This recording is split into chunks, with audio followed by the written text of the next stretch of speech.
from his wash plant breaking down to ending up with a massive $1.4 million.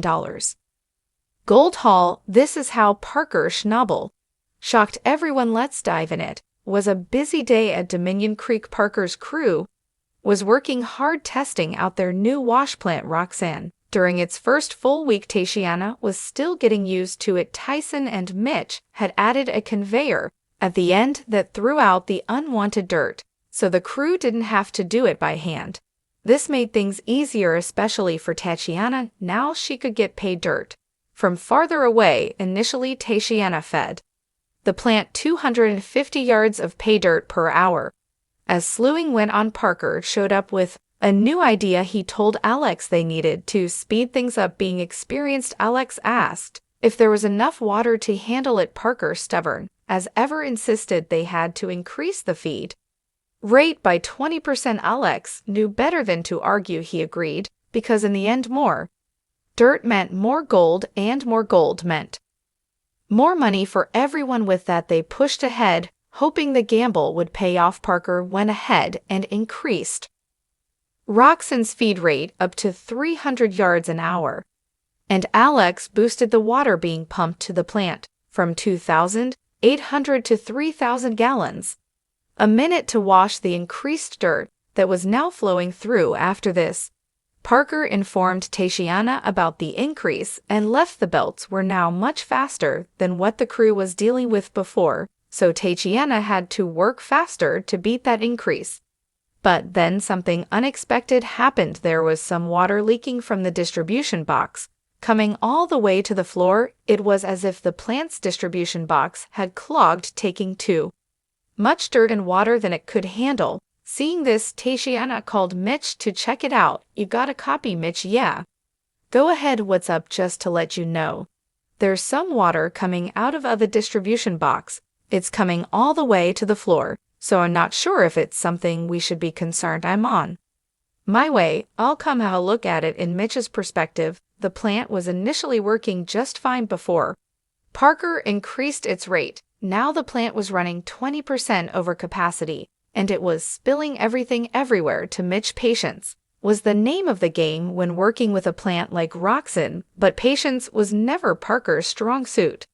By increasing the feed rate and water flow, Parker flooded the distribution box.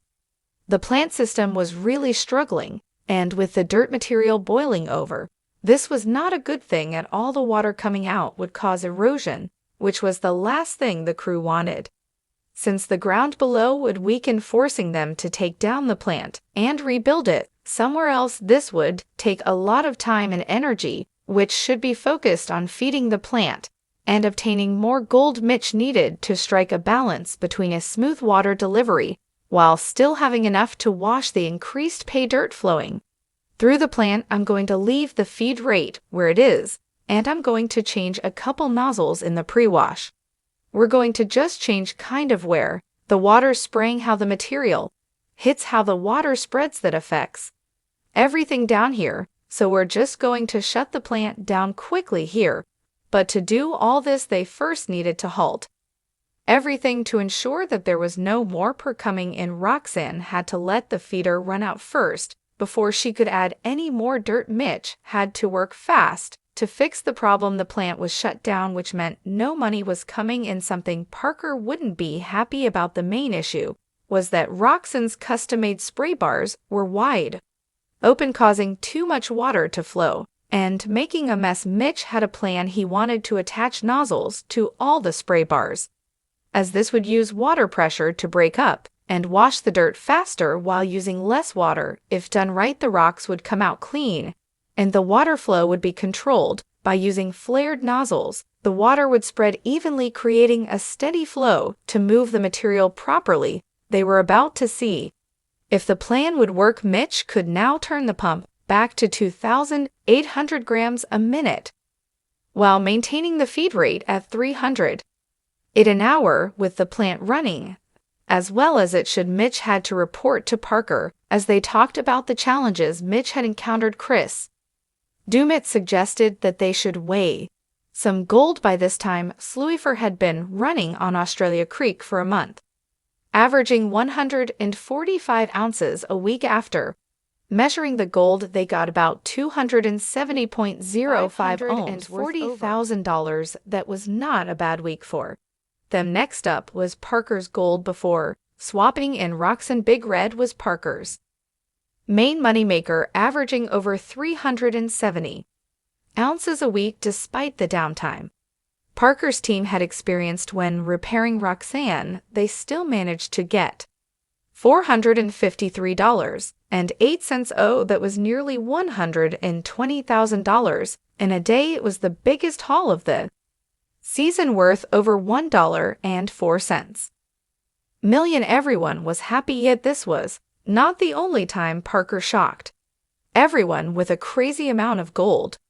Parker Schnabel and his team had just stumbled upon something incredible, an old mine filled with untouched gold. It had been left behind in a rush, the treasure sitting there for years, just waiting to be taken by someone curious enough to look excited by their discovery. They wasted no time. They worked fast, pulling out gold at an unbelievable speed, but the deeper they went, the more they felt something was off. Strange tools, unfamiliar markings, and eerie signs started appearing. It was as if someone long ago had left behind a message: do not dig here. But Parker wasn't one to walk away from a gold mine. He ignored the warnings and kept digging. The deeper they went, the more unsettling things became. I'm amazed at the pans we had further downstream. We spend millions of dollars dripping to get to ground like that, and they're just scooping it up off the side of the riverbank. Crazy. Then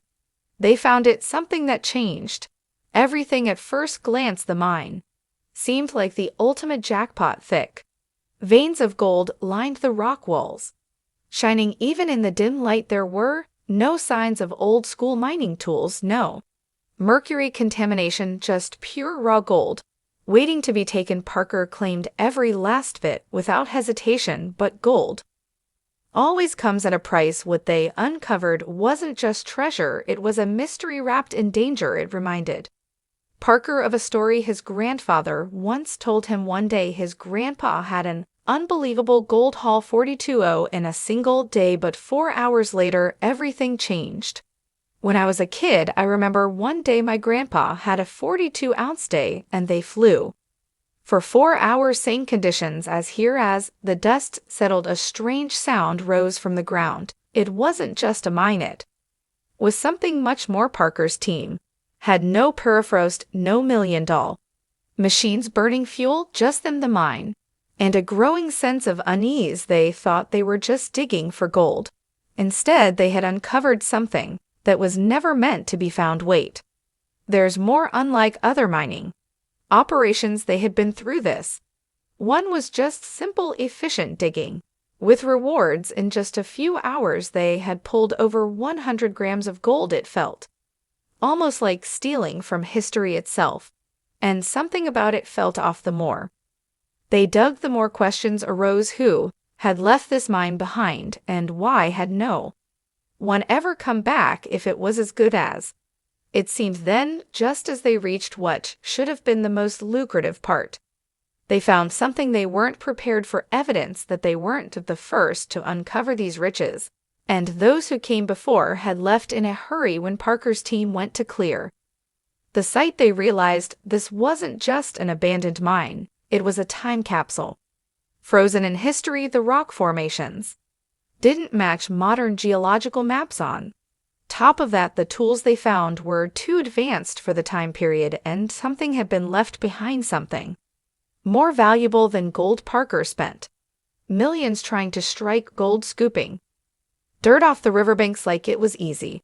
But every scoop was either a step toward fortune or a reminder of how quickly things could go wrong. Parker had been in tight spots before, but this mine had a strange energy. It whispered of past miners who had tried and failed. Yet, despite the warnings, Parker's instincts told him to keep going. To him and his team, this felt like the ideal gold mine they had wanted all along, since they were not sure why anyone could leave such a rich place in a hurry. The best thing they could do was mine the most as. They figured out the rest, however, the ground became more unstable the deeper they dug, and then they realized something had been waiting beneath the surface for centuries, and then they hit bedrock, the final layer, before either striking it rich or walking away empty-handed, and there it was, gold, more than they had expected, more than anyone in the area had found in decades.